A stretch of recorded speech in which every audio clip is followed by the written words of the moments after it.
Bango. Mukhang masarap, di ba? Pero ang sarap talaga nito. Low carb lasagna! Game na! Siyempre, lasagna to. So, kailangan natin ng lasagna sheets. Okay. So, ito yung crepe recipe namin. Ito rin yung ginagawa namin sa noodles.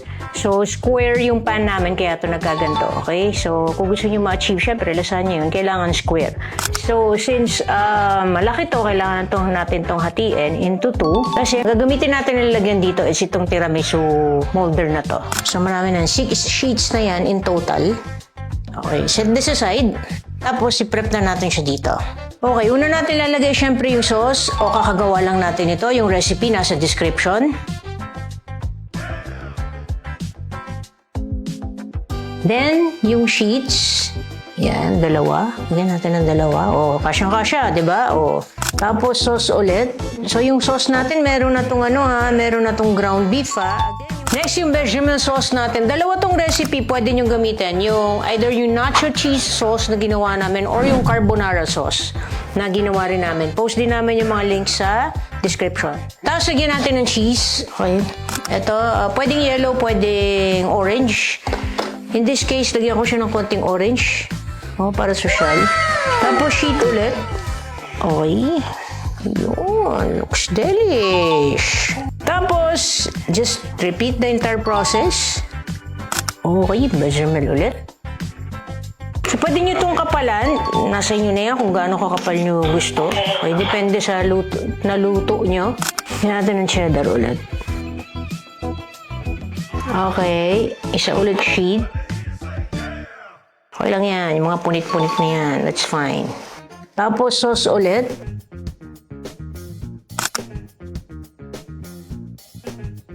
Tapos, lagyan natin ng mozzarella cheese. Okay. Yun. Tapos, parmesan. Yun.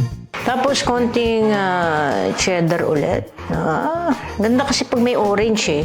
Top natin na itong Italian mixed herbs. Sosyal. Okay, so this goes into the oven. Lalagyan muna natin siya ng foil. I-bake natin siya for 20 minutes. So after 20 minutes, tanggalin nyo yung foil. Tapos mga 10 to 15 minutes until mag-brown yung top. Okay? Later. Okay, we're back! Ito na yung finished product natin. Medyo okay na, lumamig na siya. Pinalamig lang natin ng konti. Pero, this looks delicious. Tingnan niyo naman. Okay. Okay, so na-bake namin to for 35 minutes. Kanina sabi ko mga 20 minutes. Medyo mahina lang yata yung heat kanina.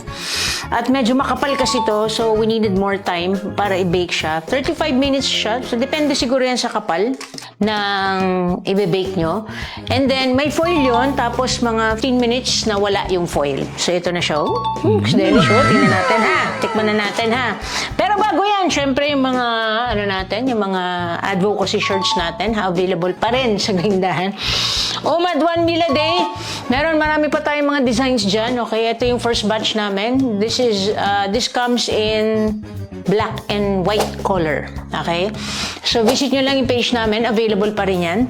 So, it's time to make husga-husga this beauty. Okay, it's time to taste.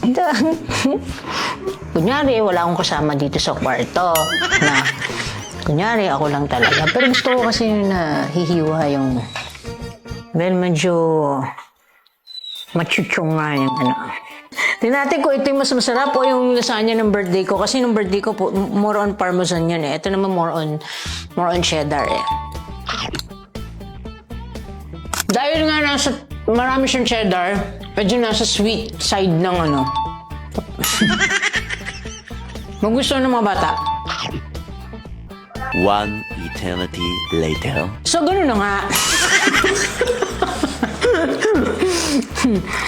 So, yun na nga, James. Now, kuha tayong lasagna. Tapos, low carb naman to. Mata niyo yung mga ingredients, diba? Siyempre, available sa Gaindahan. Actually, nagdagdag pa ako eh. Ang sarap kasi. Pero hindi kami kumain ng marami kanina. Yung kanina lunch kasi kailangan meron kaming space para dito eh. Alam namin maluluto to by this time eh. Oh, sobrang sarap.